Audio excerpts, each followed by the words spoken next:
What's up, y'all?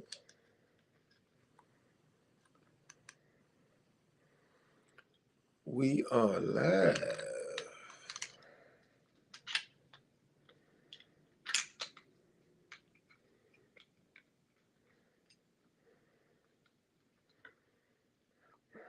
Sitting on the throne.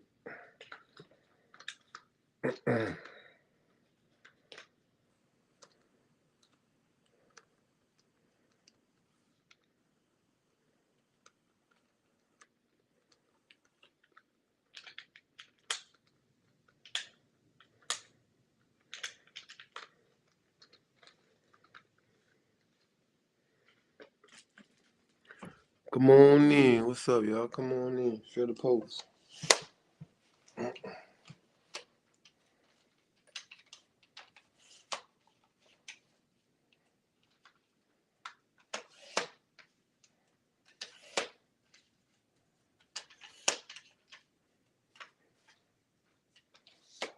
Come on in the room.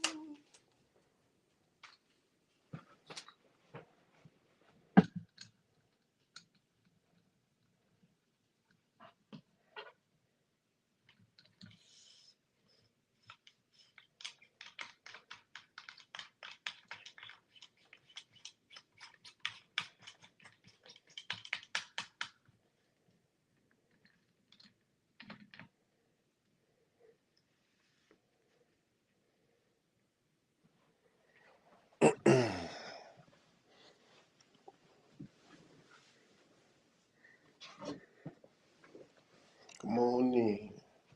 Sitting on the throne. About to get it popping.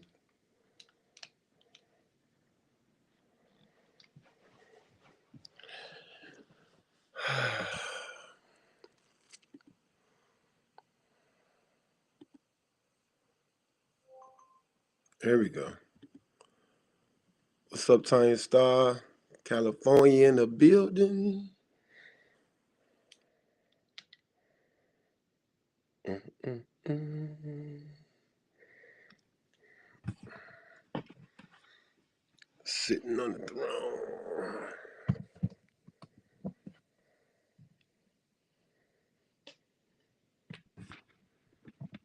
Moving on up. Moving on up. Moving on up.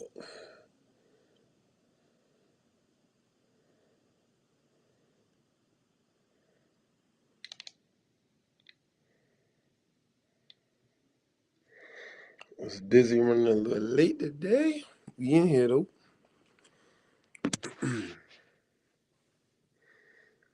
Where y'all tuning in from? Let me know where you tuning in from. Let me change my mic.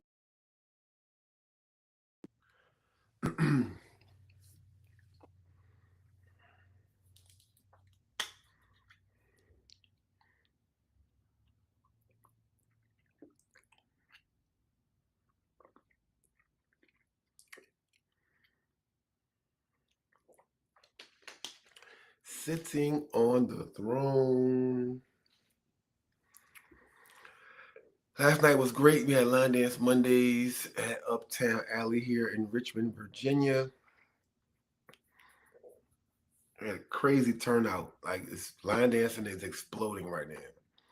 It is a great time to be an instructor. Everybody wants to learn these dances. That's how everybody wants to be a part of the new craze. It's a good time to be an instructor.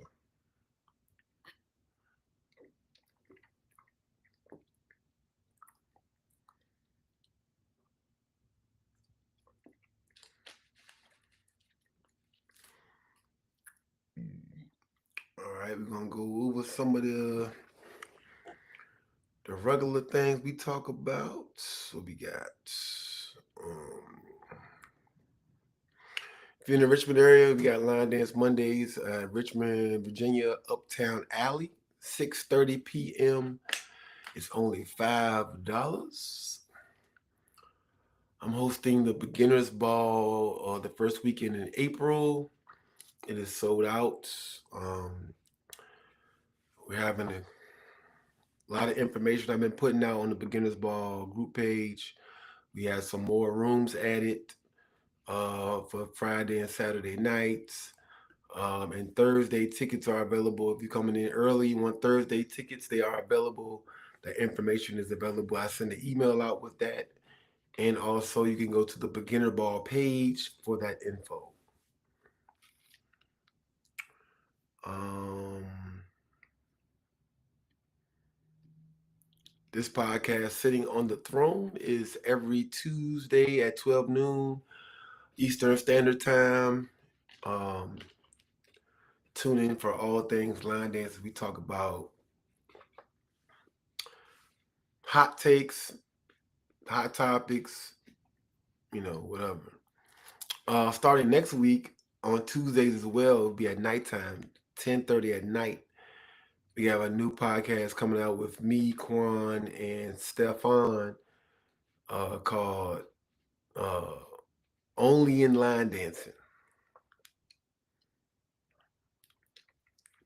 That's gonna be good. It's gonna be good. 3 perspectives on all kind of stuff, line dance. It's gonna be good. It's gonna be funny. It's gonna be funny. It's gonna be good. It's gonna be serious. It's gonna be a little bit of everything. Um,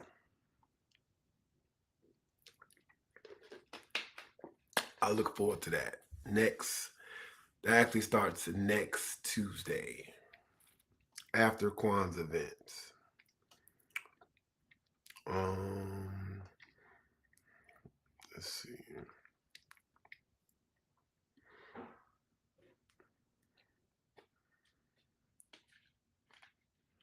Yeah, the time change is crazy. I'm still adjusting to the time change. I still feel tired.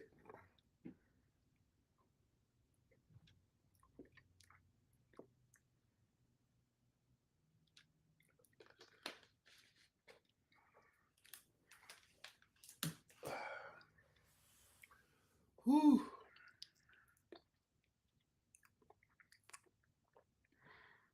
Let me see.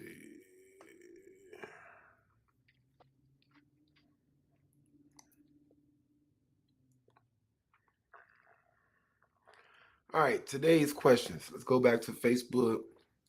We had people submit a bunch of different questions. We're gonna pull this thing up. Take a look at these questions. It's gonna be fun, actually.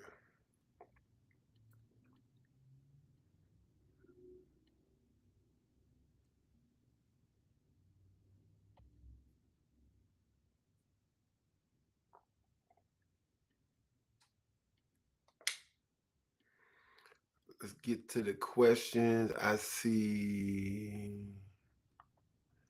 Here we go.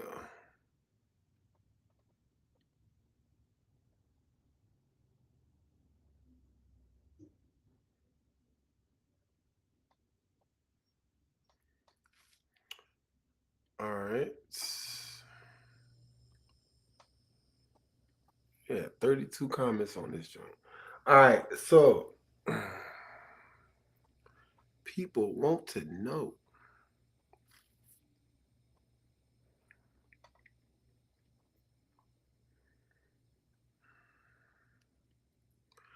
We had a Keely asking the difference between soul line dance and trail ride stepping dancing.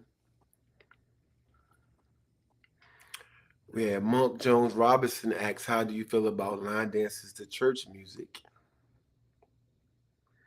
And then we had Lakeisha Love Fam asks, how do you rent a space to teach? What is a good rate to rent when classes are $5? How do you make profit? And what is a good agreement to have with owners of a facility involving using their space? So we'll start with those questions right there.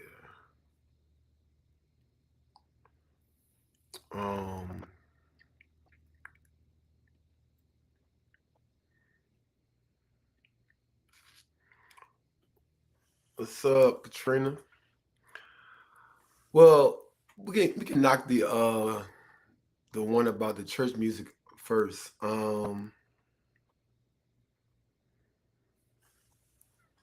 I'll address that too today, Tanya. Um,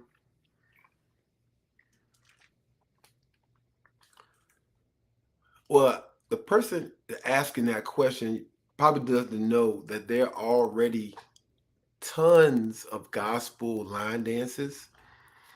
There's actually a lot of events who end their events on Sunday with gospel workshops and gospel line dance brunches, or like start their Sundays off with that. And UC even has an award now for the gospel line dance category. So there are a lot of them. If you need references to that, of course, you can always use urbanlinedanceconnection.com. But I can get some names for you of choreographers, and I can send you in the right direction uh, with those.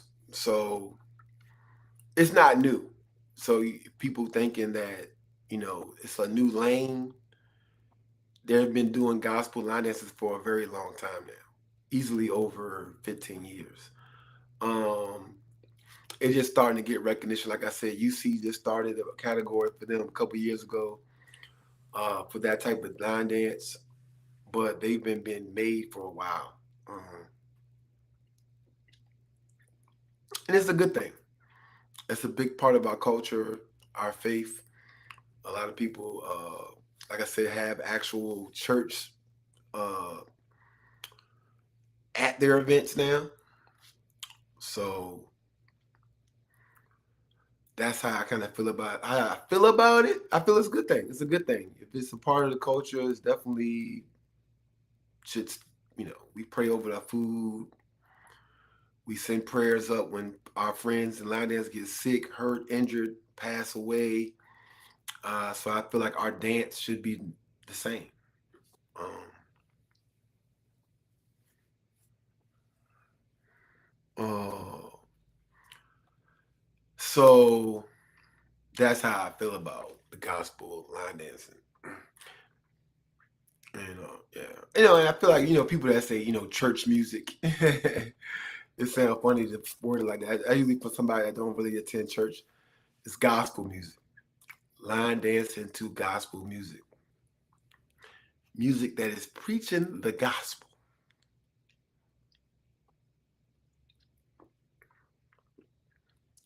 What's up?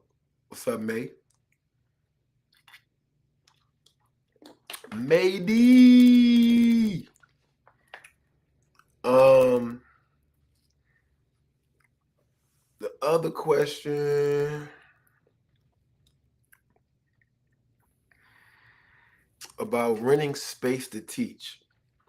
So this is a great topic because there's so many ways to skin a cat. If you look at the landscape of line dancing right now, um, people teach line dance classes at community centers, restaurants, pubs, bars, uh, but we see parking lots. Uh, what else we got?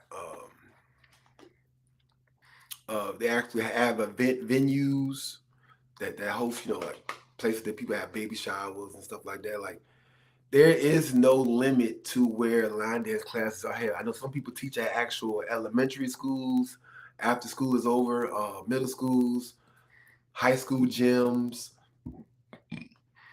So some people don't pay for space.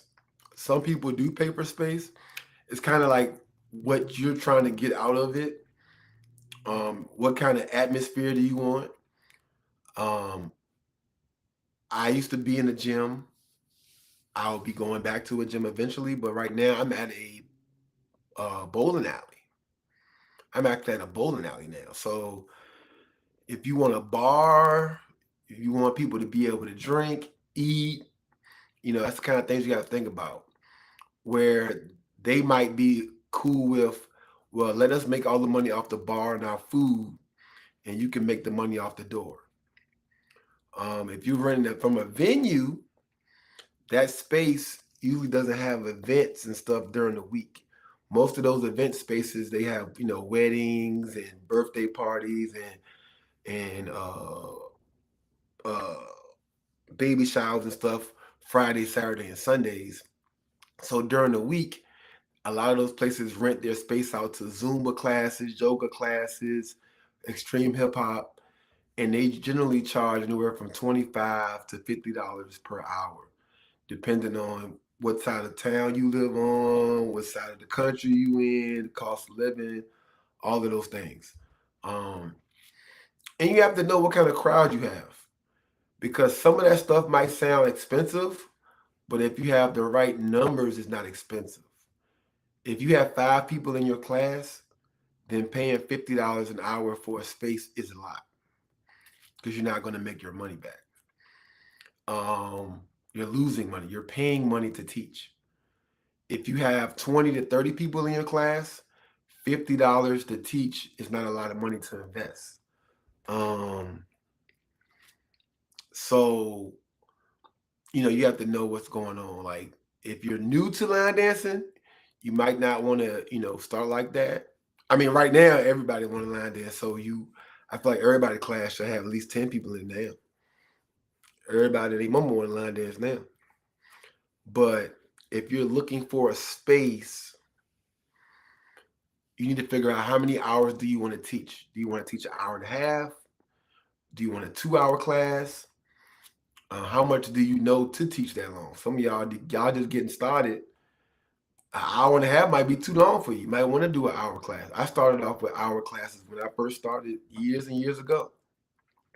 Now we do 3 hours. You know what I'm saying? So it's a lot of questions you have to ask yourself when you want to, you're trying to find a space. Like for me, myself, I'm always worrying about the size of the space because I draw a huge class. So I'm going to need at least be able to put 150, 200 people in the space, or I'm not going to want to be a part of it, right? Because that's the size of my class.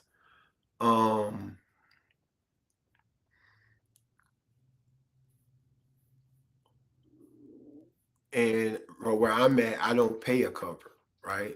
But they make a lot of money off of the bar and food, right? Now it's different. You go to a community center, they might not want anything from you. A lot of community centers want adult programs. They want to. They get a lot of tax money, and they have to have a certain number of programs going on for adults. And you can be that person that comes in and have successful adult program, cardio line dancing, hip hop line dancing.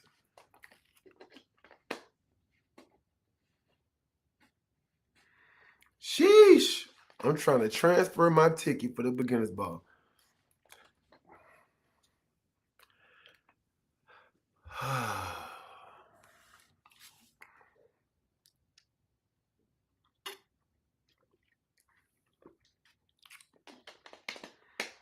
How you doing, Tika?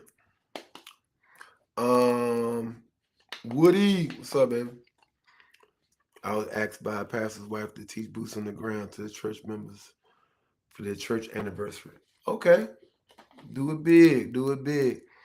Yeah, so when it comes to getting a space, it's a lot of different variables.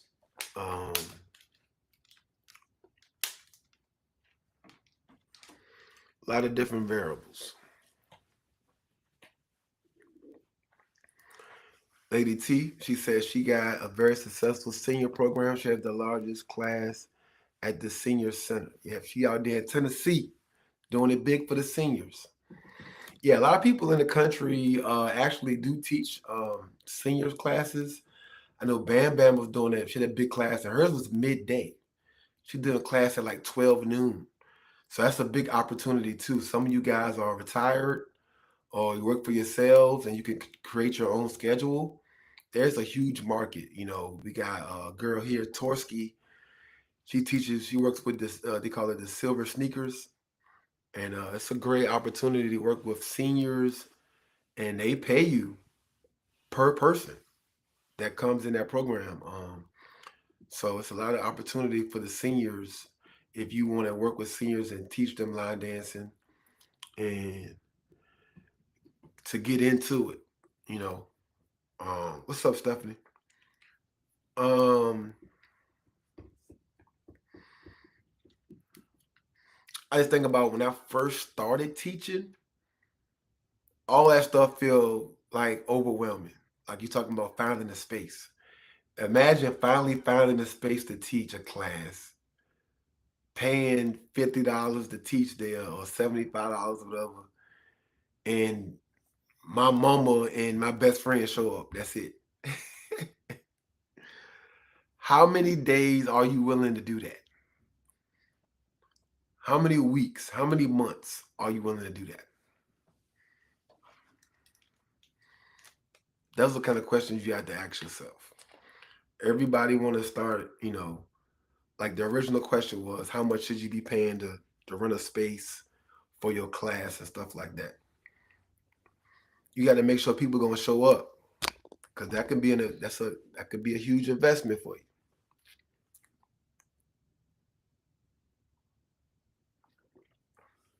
Thanks a lot, Woody.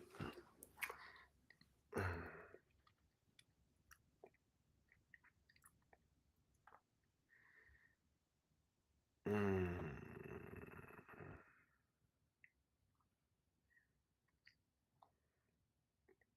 the other question was somebody, Ebony Lumpkin says, why is there so much competition when we all doing the same thing, dancing, popping fan, blowing whistles, and sweating off the pounds with a little personal spin added to it? Can we just dance and support without the need to be in competition?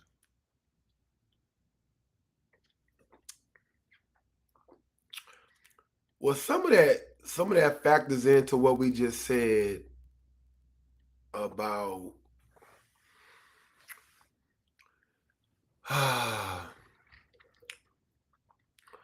like to actually keep a space for a long period of time is tough, right? Especially if you're outside of the community center space. If you're at a bar, if you're at a restaurant, if you're renting space, like people do choose. I think that's the thing people don't really want to talk about. People do choose. And, as much as you want to say, go to any class you want to go to, it's enough for everybody.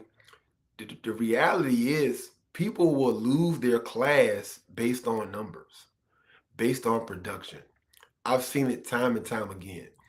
So, as much as you might want to be like, you might want to be that nice person and be like, I don't care if you go to my class or somebody else's class. A lot of times are losing their class because the sales at the bar is too low, or they're not buying enough food, or the space that you're renting from feels like they want to put somebody else in your spot. So as much as you want to be that person that, just pro line dance, as long as you're dancing somewhere, I don't care. But that can leave you on the dry end, right? Um, so a lot of times a natural competition feel evolves. A lot of people are not just going to class and just start promoting everybody else's class. No, like I'm kicking out too much money.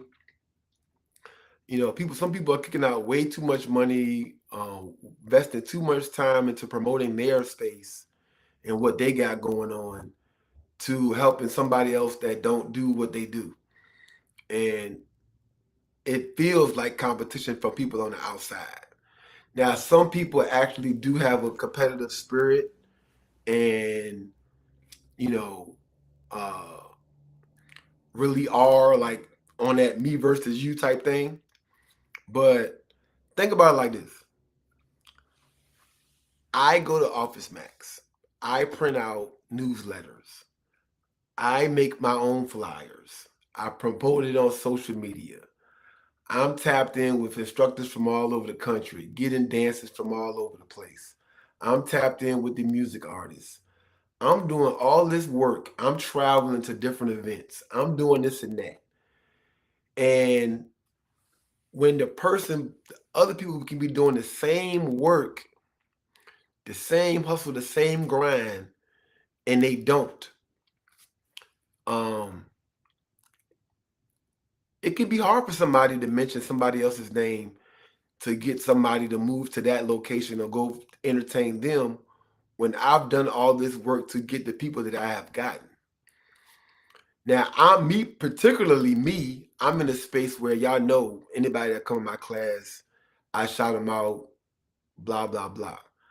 But everybody is not in that comfortable space to be able to do that. And it's like people working hard to get their spot in this place we call line dance. And like what he said, it's a business.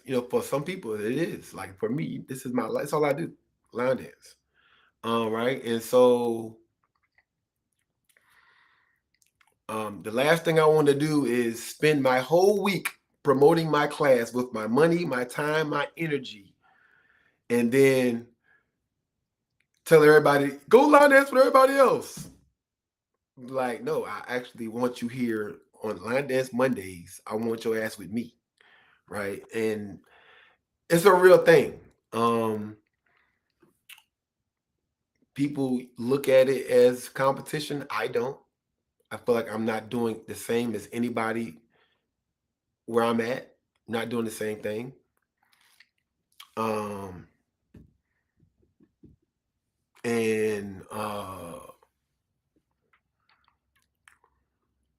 and I feel like there's enough for everybody, but it takes a while to get to a space where you're comfortable in your own skin and understand that element. And I put the time in. So I feel like my tribe is my tribe. So I never feel threatened by other people in the room or in my city. But like I said, I understand it. Like, yo, I wouldn't use the word competition, but there is a factor. There is a thing where it's like, like and we say in Soul Line Dancing, we don't have competition. Like we're not going to have a dance off. It's not going to be, me versus Tammy or Tammy versus Rhonda. We dance better than you. That type of thing doesn't exist. But there is an element, instructors, standing on business, understanding that I put the time in, and it usually comes in with the new instructors. Nobody wants to go through the hard part. Everybody wants it to be handed to them. Nobody wants to go through the hard times. Like, like same thing with relationships. As soon as a relationship gets tough, they say everybody is against them, their partner don't love them no more, and they want to leave. But nobody wants to teach a class with two people in it. Nobody wants to stay at home all week and learn these new dances so they teach the same ones. Nobody wants to go through that grind. They want it to be just handed to it. They want to start their class, it be packed, and it don't work like that. And I have, it's people that wanted to be instructors come to my class and think they're going to start off and their class is going to be like mine come day one. It don't work like that. And some people can, but the thing about it, you got to maintain it. So some people come in, numbers be high, and then it fades out. And then now they don't got a class no more, or they all over the place. You know what I'm saying? Like I said, I got videos on YouTube. You can see it. I was in class by myself, me and my mama, or me and my best friend.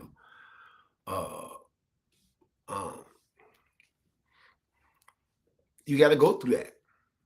And that's when people be saying, "Didn't nobody support me. They don't come up and support me. They don't do this and that." No, it's nothing to do with that. You got to go through the same thing all the other OGs went through. You come into a lot of people come into the game and see what's already been set up. Like, I've been in the joint 14 years, but there's people in front of me that have been in it for 20 years. You see what I'm saying? 25 years. And everybody got to go through their own process. So when you say competition, it's like, no, it's not competition, but and that's why I created this platform. I want to be able to give you jewels. Yes. I want to be able to give you advice. Yes. I want to be able to give you game. But what I'm not going to do, I can't give you my situation. I can't do that. You can't say my class don't look like Carlos's, so nobody's supporting me. No. You have to come through the mud like I did. You got some things you got to just get on your own. And that's why I'm not at everybody's classes because I have a kid. That's the thing about it. Most people, I'm one of the youngest people in line dances when it comes to instructors. Most of the instructors got kids that are grown, in college, out of school, got their own families. Like, I got an 8-year-old, right? And so he got swim class, he playing soccer, he doing all type of stuff. I got a homework, be dad, all that stuff. So I can't be out here supporting all y'all line dance classes, and just because I'm not there doesn't mean your class can't thrive, right? Y'all think Kamel was at all my line dance classes? No, he wasn't. Kamel got his own line dance classes. When I came into the game, Kamel was the manager at Saxon Shoes, so he had a whole store to run, and he had his own classes that he was doing 3 or 4 classes a week. So I was out here on my own trying to figure this thing out. So even though I had an OG, I still had to get it through the mud. You know what I'm saying? Like, you got to, at what point do you not want to get it out the mud? Correct, Connie. Everybody ain't a good instructor. If you watch my first videos, I was quiet, shy, whispering on stage. The Carlos y'all know now is not the Carlos that I was when I first got into this joint. And that's how you get the growth. Following. People understanding that you know what the hell you doing.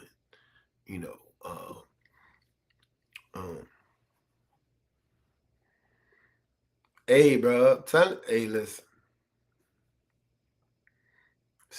What's he with the Maya talking about? She said that part is a hustle and grind. Anyone can have the heart to start, but not the heart to be consistent and build from the ground up. Gotta take the bitter with the sweet, the growing pains, all of, bro. Listen, I'm telling you, and that's why a lot of stuff be seeming like competition, because somebody was in their feelings about somebody else's success. That's usually how the competition energy comes off and starts. It's like somebody is starting to reap what they sowed, and somebody be feeling some kind of way about it. But they don't know what you've been through. They don't know your story. They don't know your grind. They don't know your hustle. And some people's story different. Some people don't start off with a grind. Some people come out the gate smoking, and it's okay. That's their story. Because people like us that came out the mud, we got a little bit more substance though. We got a little bit more experience. We got a little bit more tenacity. Cause we've been here through everything. You know what I'm saying? Paying for spaces and you ain't got nobody in there to make the money back. Driving 30, 45 minutes across town and ain't nobody showing up. How many times y'all want to do that? How many times you gonna do that before you quit? And that ain't even line there. That's all entrepreneurial space. How many times you gonna go to that pop-up shop and y'all be vendors, and the only people that be buying from the vendors be other vendors. How many times you gonna go to that pop-up shop and it just be vendors buying from vendors? Ain't nobody there. This is how this stuff starts off. This is how you make it. If you can't make it through that part, this ain't for you. And if you're not comfortable teaching one person, you don't even want to be a teacher, because that one person should be enough for you to teach. If there's one person in there, two people in there, that should be enough for you to teach. Because those are the times when you actually get better. You take that time to polish your skills, get comfortable being on stage, projecting your voice. Some of y'all know we started out, we had microphones. And on no point in investing in the microphone when you got 2 people in class, 3 people in class. We just yelling over the music, just yelling. Class started getting big, okay, and I invested in the microphone. Connie said, now all instructors are good. That's another conversation. I've had plenty of failed businesses. Sometimes this ain't for you. It ain't your call. You can give it your best shot, but sometimes it ain't for you. This was not one of them things that I failed at. I failed at a lot of stuff. This wasn't one of them. And it's not everybody's calling. Some of you think you great line dancers. We found out about this in the NBA. All great players aren't great coaches. All great players aren't great owners. Michael Jordan is probably one of the statistically worst basketball NBA team owners of all time. And he's considered the greatest basketball player of all time. Just because you can dance don't mean you can teach. That's a whole nother conversation. You might just need to keep showing up to class and dance. Just keep going to events, keep dancing. Everybody that can dance can't teach. Now, sometimes I see that because, the type of dancing you want to do is not being taught. You just make yourself an instructor. But sometimes you just can't teach. It's okay. Some people can't handle the pressure of the spotlight, being on stage and all eyes on you. It's okay. But that's why I would go back to that to answer the question, to get back on subject. Those are the type of things that create the image of competition in the line dance space. Somebody's getting upset when somebody start reaping the rewards of what they sowed.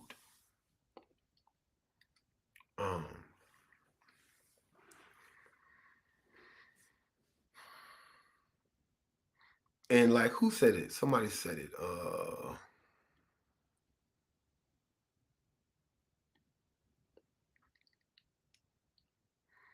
Candace said, you have truly created your own lane based solely on your charisma and energy. There is no competition. Hey, listen. Hey, listen. When we not doing the same thing, there ain't no competition. I tell people, I've had instructors come to my class, write down what I was teaching, go back and teach, but I'm teaching kind of thinking that was going to get them what they wanted. It's not the music, baby. We all teaching boots on the ground. You see what I'm saying? We all teaching country, girl. We all can do that. That's not what they coming for. That's not it. Look at Teresa. How many people you think on YouTube teaching boots on the ground?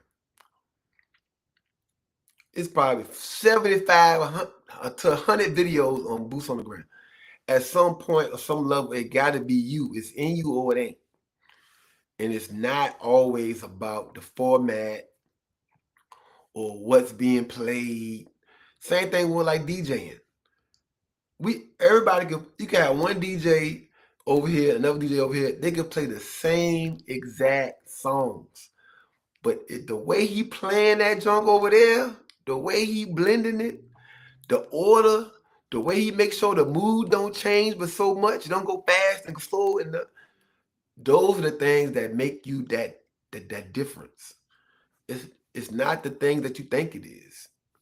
Like you said, and those type of things make it where it ain't no competition. When you just clearly different, there is no competition. Like we're not what we doing on Line Dance Mondays is nobody else doing that.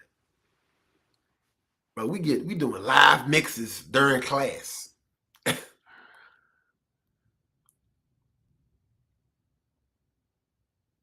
You know,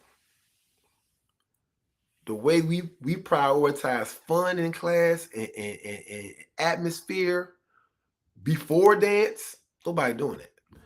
Everybody be sitting in class, be serious as a mug. You know what I'm saying? Man, we be having line dance class / social hour when I jump. Right. But it's a different lane. And it comes with pros and cons, but that's what I choose. That's the route I chose to go. What's up, Denicia?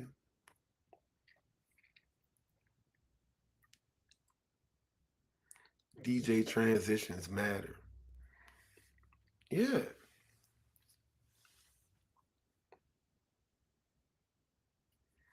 Correct. Look at Danny. She said, I remember going to my first class taught by you at Victory Lady Fitness, and now your classes are packed every week. Yeah, you got to start somewhere, right? And it just, you know,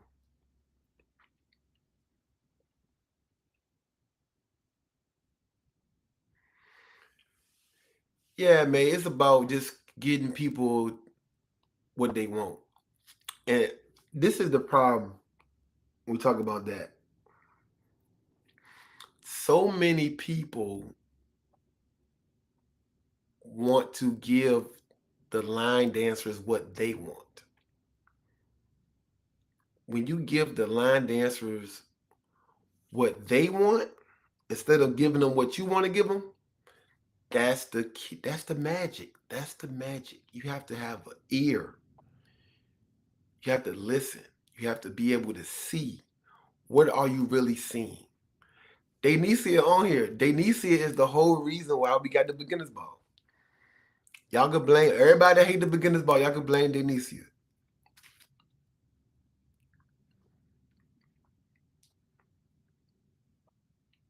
Denicia go live at all these events.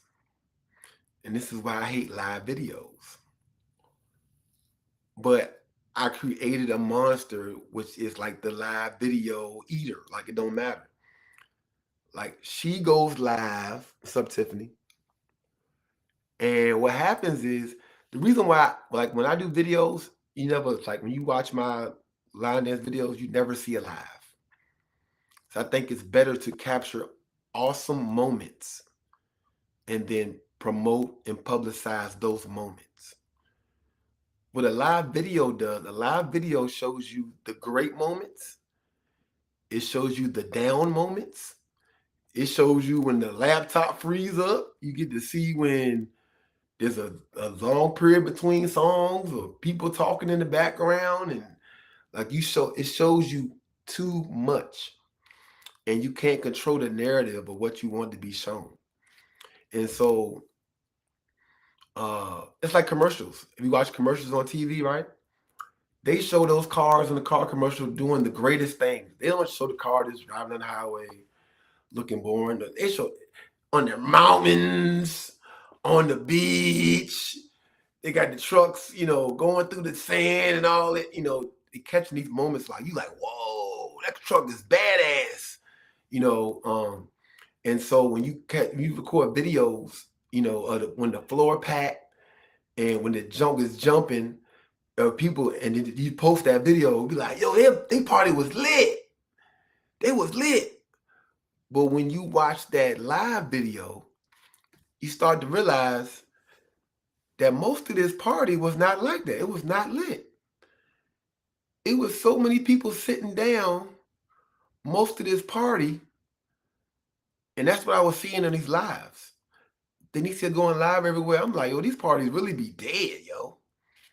People really be, besides the 10 songs that packed the floor that they played, the 5 hours of the party be dead. It'd be the same 30 people traveling from state to state dancing while everybody's sitting down watching them. That's all I got from those videos. I watched the video to really watch what was going on. I didn't watch to see the popular people dancing. I'm watching as a DJ.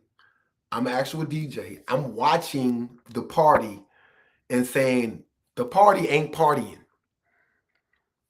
So when I created the beginners ball, as y'all seen from the videos, the lives, whatever you want, the party is partying the whole time. The creation was built on, okay, we're going to invite all these people, and how do we make all these people dance majority of the time? It's simple. It's simple, right? And when you listen to the room, this is marketing 101. This is how Walmart becomes successful. This is how Apple becomes successful. This is how Samsung becomes successful. You have to listen to what the people want and deliver on that. That's how you get success, not by giving them what you want to give them, right?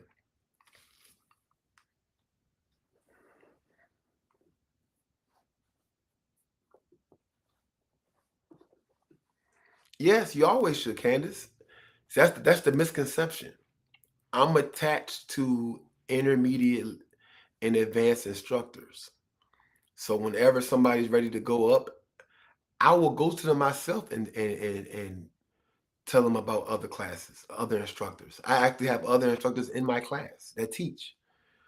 Some of my, if you ever been to my class, you'll see we do a lot of harder stuff at the end. I actually bring other instructors on stage to teach that stuff, right? So there's always a part where you can bridge the gap. I tell people all the time, intermediate level instructors and advanced level instructors can't be but so great unless they're attached to a beginner instructor. That's why they build the middle school next to the elementary school. So once the kids at elementary school are ready to go to the next level, they can go right next door. You shouldn't leave elementary school and lost trying to figure out where you're supposed to go to next.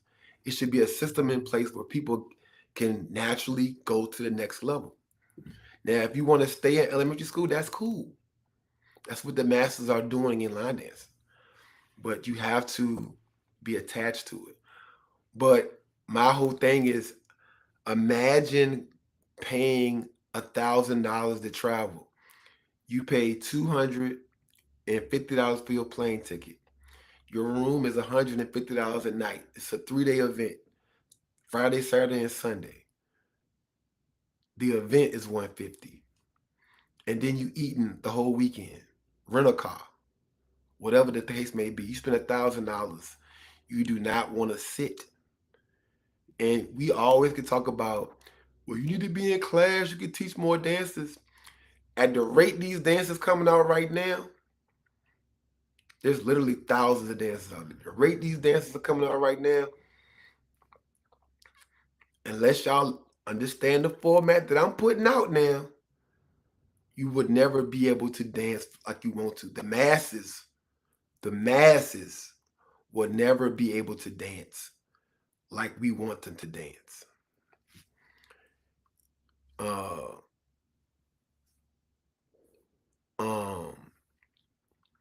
And the beginner's bar, that's what the beginner's bar does. And if you watch the videos, all our dances aren't beginner dances, right? So they're beginner dances. They're either easy peasy catch it on the floor dances, beginner dances, or they're dances that have been adopted by the community that pretty much everybody has learned. So if we're playing a dance that's not easy peasy, it's a dance that everybody know anyway, right? So if you go to a real line dancing event, most of the people in there, regardless of their level, know Chuck Baby. They know Be More Nation. They know a lot of these dances that's not deemed for real, based on how they categorize dances in the country line dance community. Come Dance With Me is not a beginner line dance, right? But these dances, we know them, right? We know these dances. They're not catch it on the floor. How many parties you been to where nobody can catch Come Dance With Me? You've been to weddings, cookouts, wedding receptions. People can't catch it because it's not a beginner dance. But it has been accepted as like a community norm. So a lot of dances that we do at the beginners ball, the floor is going to be packed, and they're not beginner dances. It's a mental thing, right? So the object, the way to do it is you playing easy peasy catch on the floor dances, beginner dances that can be learned on the fly, or floor packers. And we all know the floor packers. There's like 50 to 60 dances that you know off the top of your head, regardless of the level, regardless of where you at. When it comes on, the floor will be packed. You can easily put an event around that type of stuff. And this is what the community wants. So when you give the community what it asks for rather than what you want to give it, it's, some people are like, line dancing is supposed to be like this. The events are supposed to go like this. Yeah, that's why you got the same 40 people showing up in the videos, traveling to the same cities. But the people, the dance floor don't lie. Look at Linda Sims' event. The dance floor don't lie. Cali Jam. The dance floor don't lie. They having a great time out there. Right? The beginners ball. 1,200 people ain't showing up to sit down. The dance floor don't lie. And now with there being more, more events than there are weekends, people choosing. Okay, there's 75 events. There are only 52 weeks. Most people can only afford to go to 5 or 6 events a year. People are choosing. Do I want to pay this money to go there and watch my favorite people line dance? Or do I want to go to an event where I can dance with my favorite people and have a good time? People are choosing.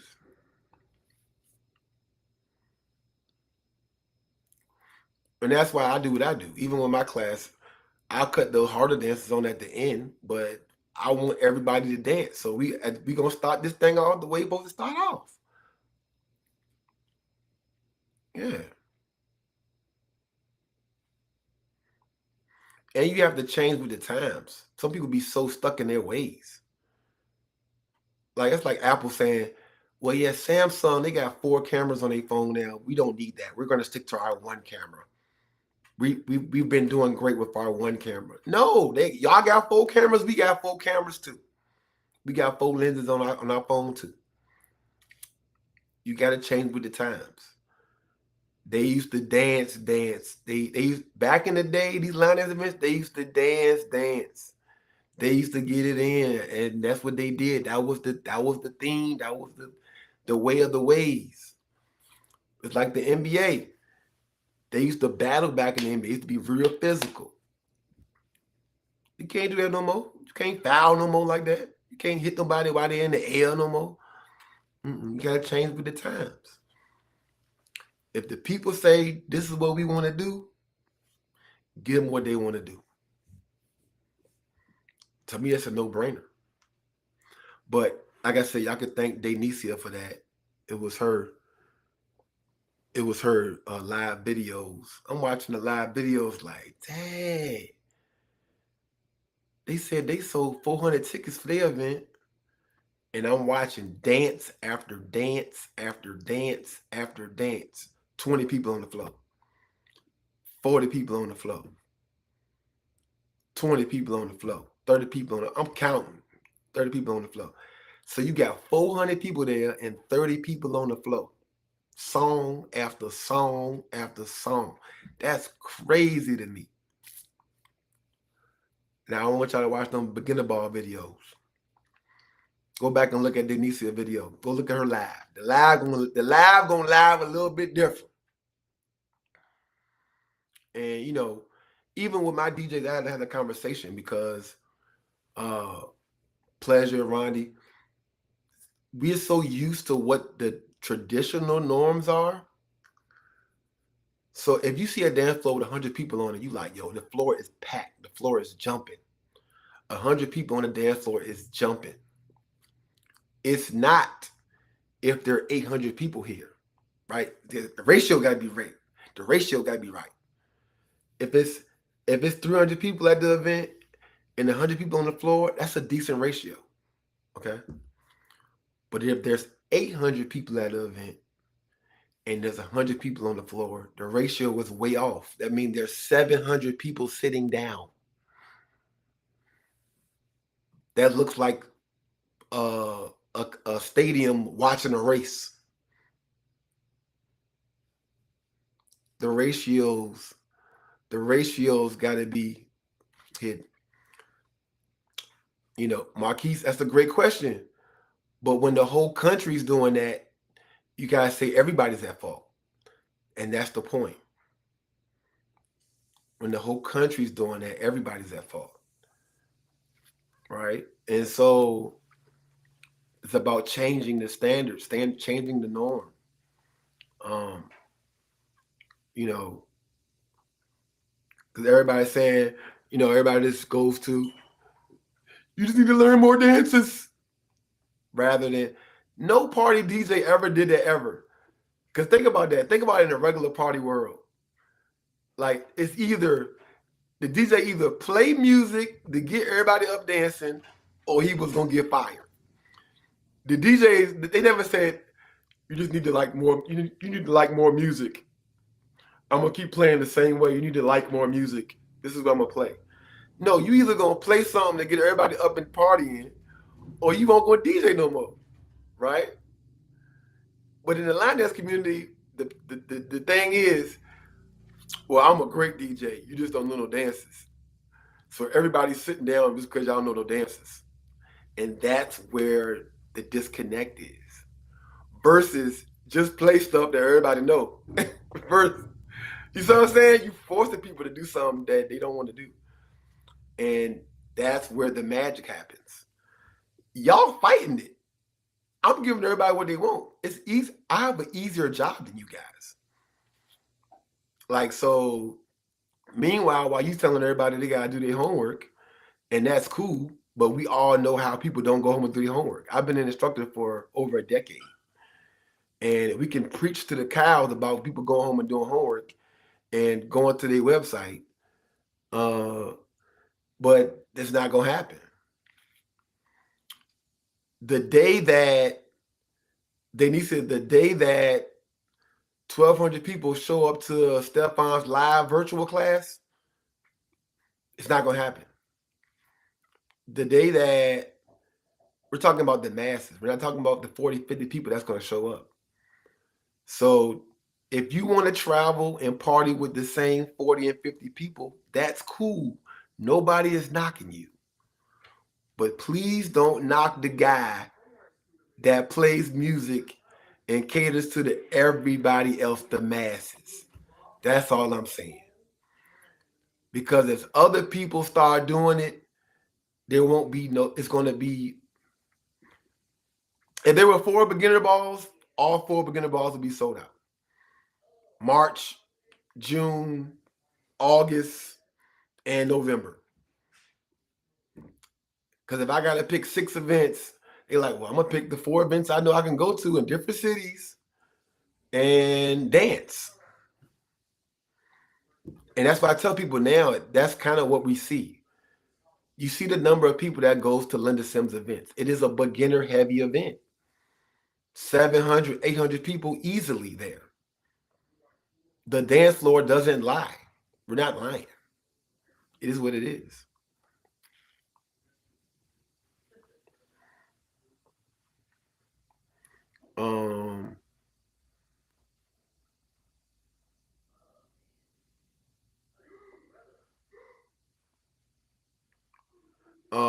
Erica said, I witnessed this Sunday. It was terrible. The DJ clearly was doing what they wanted to do and not paying attention to the crowd. But when Boots on the Ground and Country Girl was played, the floor was packed. It's easy. It's that easy. And people be fighting it. Fighting it. And it's so funny, because when I promote my classes or my events, I do tend to show a lot of the same stuff. But everybody who's been to the beginning of all the last 2 years, even Marquise, you were there. We didn't play the same old two-step all night. The jokes were given. Oh, they're going to be doing the same old two-step all night.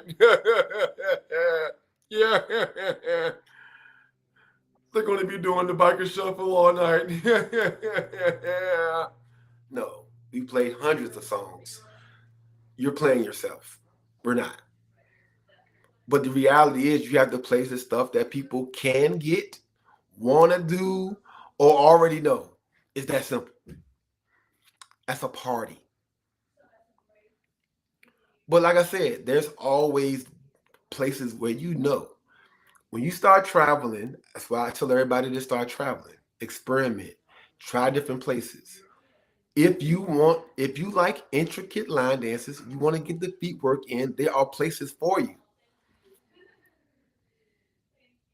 We got something for everybody in line dancing. And that's why I love it. Y'all know I promote TCH more than TCH events because I appreciate line dancing.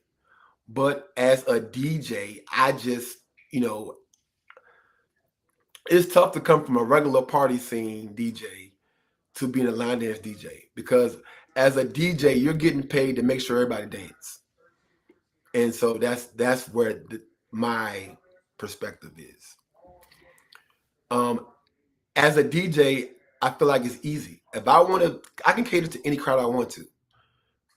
If I know all the songs that this type of people want to dance to, I can play all those songs. It's easy. I can play them. I can keep the tempo. I can keep the BPMs in a certain range.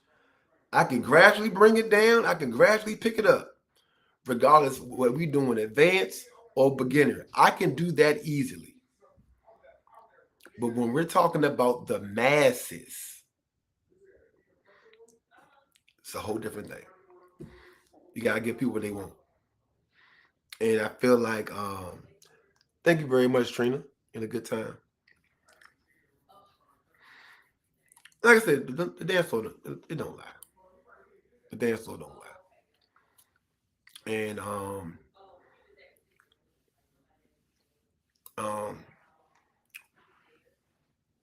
and I feel like part of the reason some of the more the real parties, I call them real parties, don't succeed because they don't promote these things. Like it's still being moved like an underground movement. Like I feel like TCH is it's incredibly not promoted. Like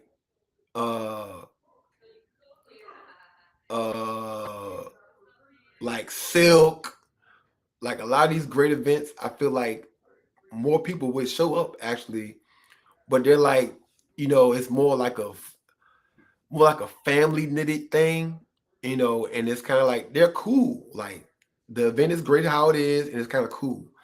So people ask me all the time, like, well, their event is so great, like why are the numbers what they are? Because they're comfortable with that. But I feel like if there was more promotion into it, and the reason why I say promotion, because people don't know where they're missing out when they don't see it. And this is why I want people to put eyes on other type of dancing, right? I remember when us club line dancers first saw Be More Nation.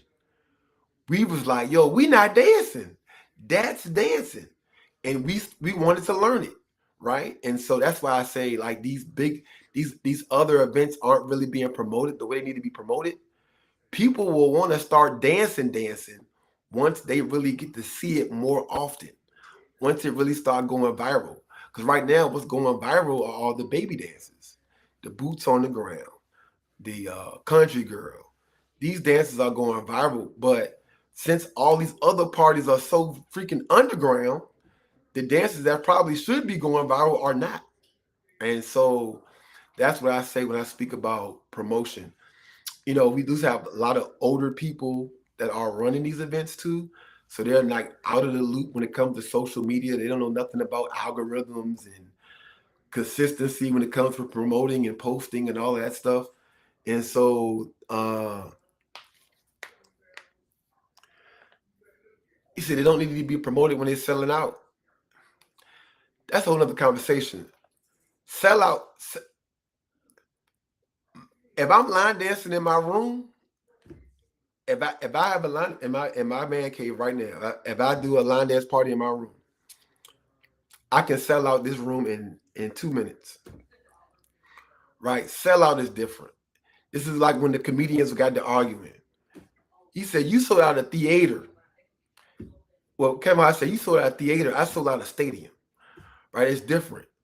Like with STL Flavor. STL Flavor sold out, yes. But I feel like it's their 15th anniversary. They could have easily sold 600, 700 tickets. But they're comfortable with what they have, the space they have. I feel like everybody wants to be a part of that celebration. And they could have easily, without promotion, because it's already hyped. Everybody already loves STL Flavor.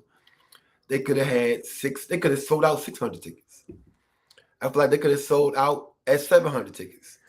So the word sellout, I don't like the word sellout because there's context with that, right? You know, UC sold out too. And there were 1,000 people selling out. You know what I'm saying? Like people like, you go to a vendor's, people be vending. Like I sold out everything I had. Well, you only had 10 t-shirts. So you should have sold out. Like, and so don't let the word sell out, it's an accomplishment, but I feel like when we're talking about promotion and growing a community, making something get better, putting more eyes on something, getting more exposure to something, like, and it's what I tell Stefan all the time.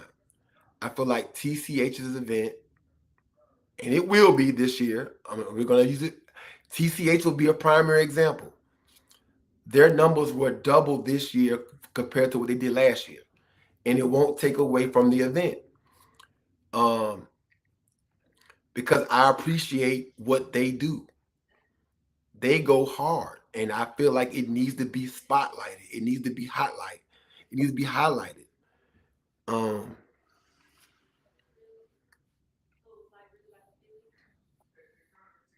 I mean,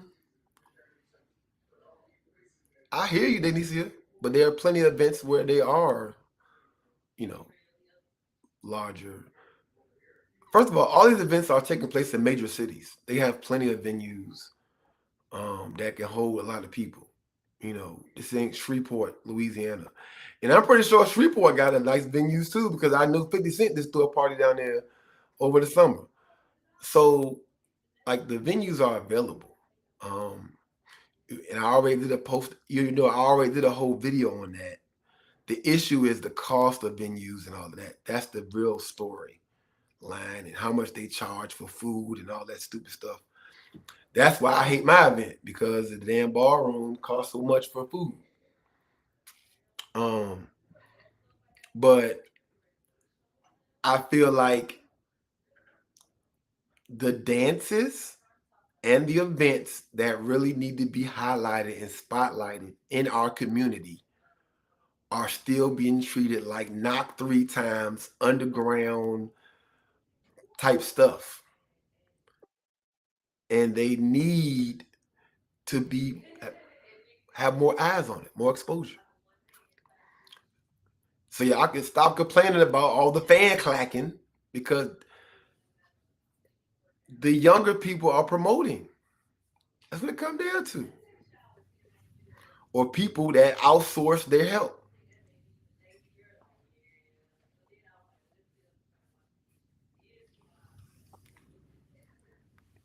Um,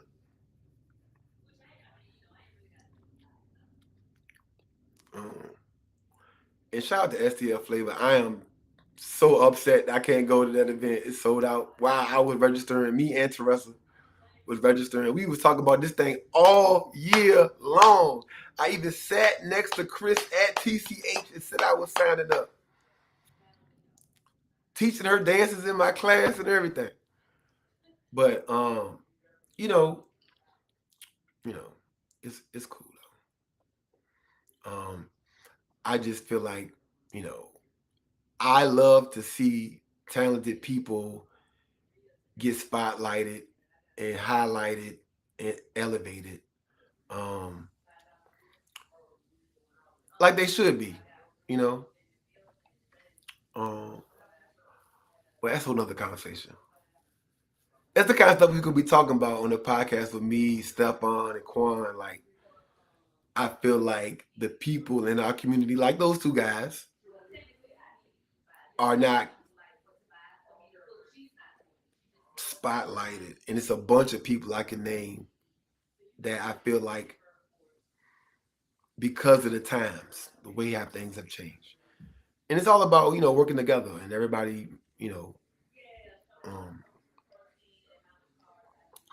having a hand in getting to where we want to get to.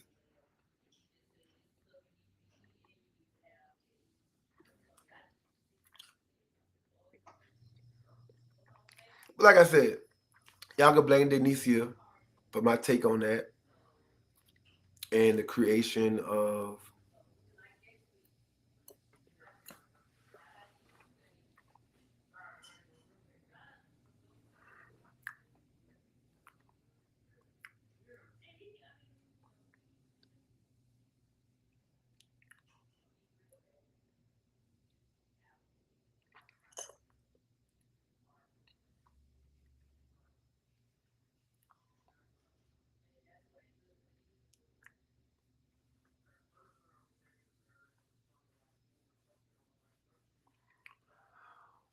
well, yeah, that's a good point you bring up.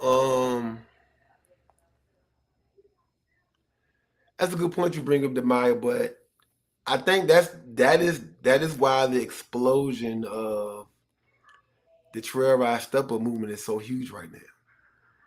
Because there are a bunch of events. There are a bunch of events. If you see their calendar is they just getting started. They a couple years in.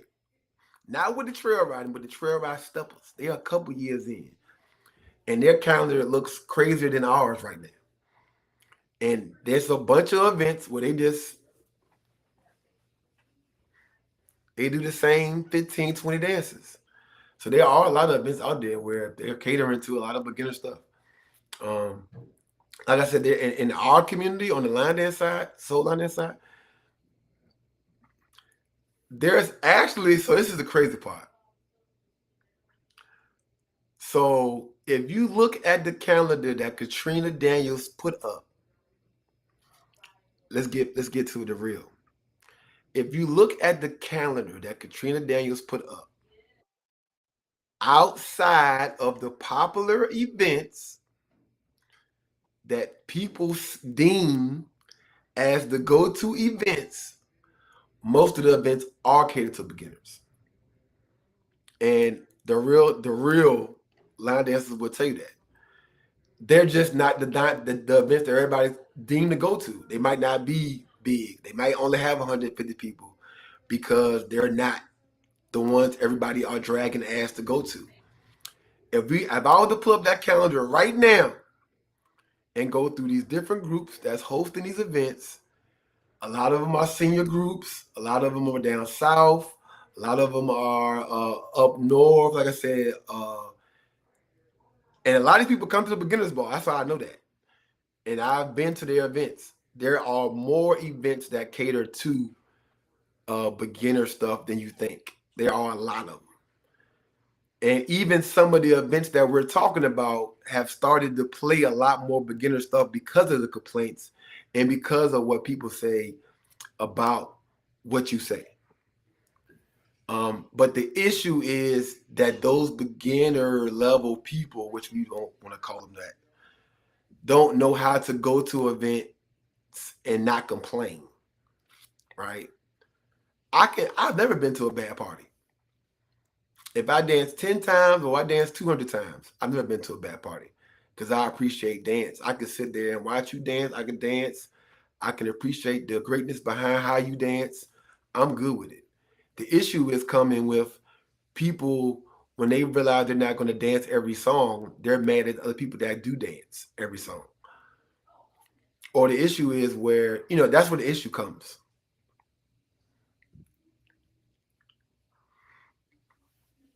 The issue is, like you said, they might want every event to be like the beginner's ball. I host the beginner's ball and don't want every event to be like the beginner's ball.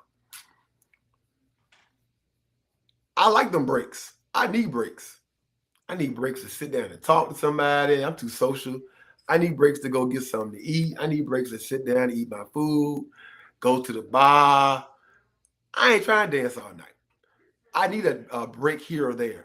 I'm in my 40s now. You know what I'm saying? I started, I was 28. I'm in my 40s now. If y'all want to go, 3 days, 7 to 8 hours straight, y'all doing 12-hour party, y'all want to dance the whole 12 hours, that's not me. I need to have a sit down in between a couple of these dances. I need to sit down. And some of the people at the beginner's bar realized they couldn't dance that long. They thought the older people, look, they started going to their room about 10:30. They thought they were like, oh yeah, I get to dance all night long. They started missing them advanced dances now. They needed them breaks. They left the party an hour and a half, 2 hours early.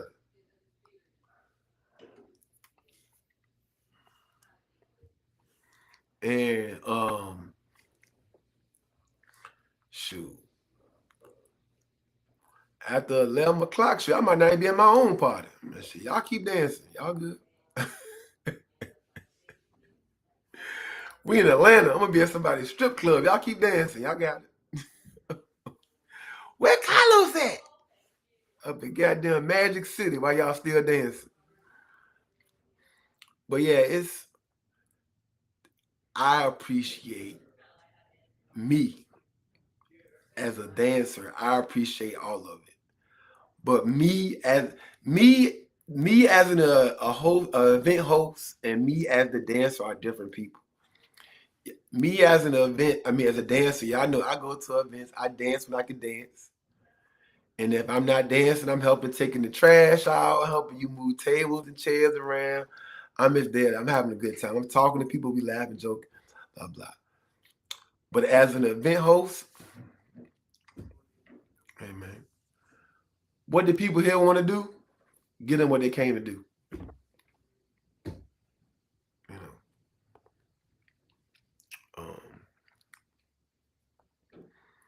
And Denisa, you know that because you've been to my beginner's ball and you've been on my cruise. When I got the beginner's ball, I'm catering to, of course, beginners. When I got the cruise, we got all levels. So I got to diversify my DJs. You're going to get Rondi. You're going to get Steph. You're going to get John Woodhouse. You're going to get Pleasure. You're going to get Quan. You're going to get all these DJs because we want to cater to different levels.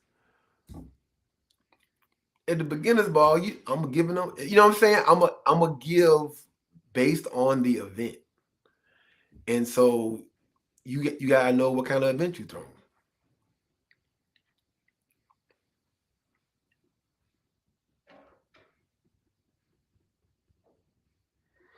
Yes, definitely. When people come together and make it work, Trina, that's how it look good.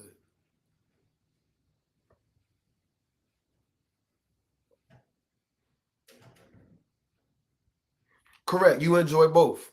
They're not the same, but you enjoy both because you're a true dancer. You can sit down when you don't want to dance. You can stand up when you don't want to dance and not complain about it. Where some people just gotta if they're not hearing what they want to hear the whole night, they mad. And that's not realistic. But like I said, it's different between being a host and actual being a dancer and knowing how you should act and move in that space.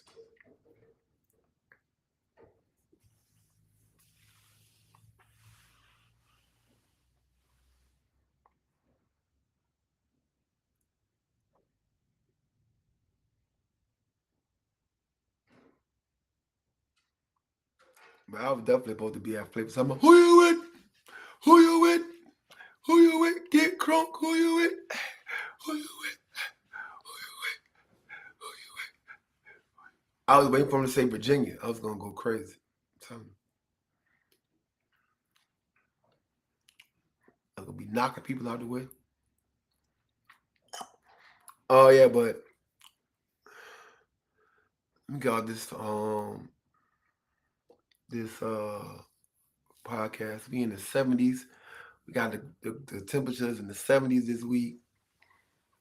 My motorcycle calling me. You know what I'm saying? I gotta go pick my son up from school in a little bit. But I appreciate y'all.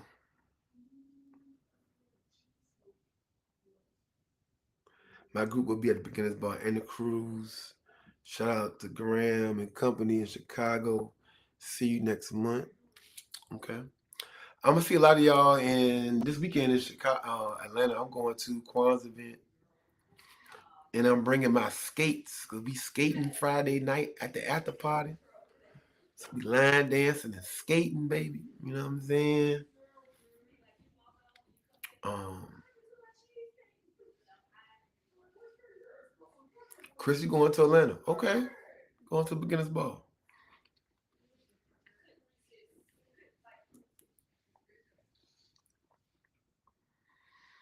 I just want to let y'all know I love everybody. I love what everybody is doing, and my whole thing is I've always want to help grow the community, help grow exposure to what I'm doing, what everybody else is doing, to show that everybody is doing something great. It don't always look the same. It's like I feel about black people. I don't care if you light skin, brown skin, or dark skin. I want you to be elevated. I want you to be great. It's the same thing with dance. I don't care if you a senior just trying to line dance to stay in shape, or for your memory, or you want to come out here and get it in. I want us all to be great, but I want it all to be highlighted. You know, that's why I feel like what Linda does, Linda Hardy, the historian of our line dance community, is so important. But we got to spotlight, highlight, elevate, grow. That's what I want to see. Everybody win. Um, but yeah, it's your boy Carlos the Line Dance Prince signing out, sitting on the throne. I love y'all. Remember, this Sunday, got Let's Talk Soul Line Dance with me, Mr. Charles. Next Tuesday, I'll be back here at 12 noon. But next Tuesday, also at night, the podcast is brand new. It's called Only in Line Dancing. Me, Quan, Stephon, we going down. It's going down. What's up, Rhonda? Um, but yeah, I love y'all. Peace out to everybody that came to Line Dance Monday last night. It was jumping. Peace. Pop that coochie. The might say I can see that, but it takes for these people to actually go to those events. Most people don't give other people outside of those who's event a chance, or it's low turnout. That would be a great topic one day. Give new people a chance. You may enjoy it better. I enjoy both, and having never been had a bad party either because I create my own experience. Most people don't operate like that. Those shouldn't. I know what you're doing is great, Los, and keep the conversation going and moving. Correct, and that's why I feel like I both got off the phone. But with my events, I've always took the time to spotlight instructors that never get spotlighted. Right, like all the instructors spoke on that last cruise. You know how many people said, I was one of the unseen instructors. I got a chance to. I feel like it's so many events like that. There's so many instructors like that. There's so many people out there that's been doing it a long time, but just don't get the same, you know, whatever you want to call it. And I'm here for it because Hey, I got the platform. I can do it. I don't have to use the same instructors everybody else use. And you know me, I was sprinkling both. I got legends that I'll have to be a part of my event, but I also have some of the up and coming people, and I have people that have been around for a long time who just haven't had a chance to be on a big platform. And now that my platform is what it is, and my stages are what they are, I take pride in finding those people and giving them a shout out. And when people reach out to me, I'm very transparent. I'm very honest. Like, hey man, I want to be a instructor at the beginners ball. Like, whoa, whoa, whoa. Let me bring you in on the line dance Monday first. Let me see who you are. Let me get to see who you are. Right. Let me, cause I do like to get to know people and create relationships and create that trust and understand it. Because everybody ain't for the best in you. Some people, you don't know what their motives is. Some people want to get on the stage just so they can shoot down other people and all that stuff. I've been burnt too many times with that. So I need to make sure that people are coming from a good space.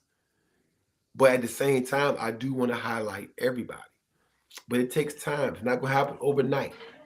These relationships aren't built overnight. And but there are way more great people in line dancing than there are bad people.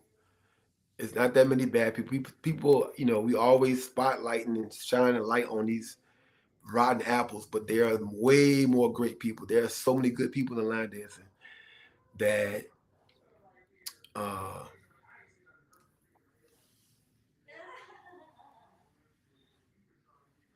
correct. That's why you don't like most of the events you attend. They don't give other instructors a chance to show what they can do. And then they say, that I got white people on my stage, black people, old people, young people, fat people, skinny people, tall, short, men, women, small town, big city. I don't care. If you out here doing your thing and I see it and I can understand what you got going on, I wanted it to be shine. I wanted it to be spotlighted. You know. So I'm gonna keep doing it. I'm gonna keep doing it, man. Um, and I'm like Robin Hood. I'm here for y'all. I'm like Robin Hood. I'm here for y'all. Um, but yeah, I gotta go. Peace out. I love y'all. It's your boy Carlos, the Line Dance Prince. Follow me on everything. Instagram, the Line Dance Prince. Your boy Carlos J. Vieira Jr. on Facebook. On YouTube, the Line Dance Prince. Look up my page, subscribe, hit the like button, do all that good stuff. I love y'all. Watch out for the big girls. Tam said, watch out for the big girls. Um,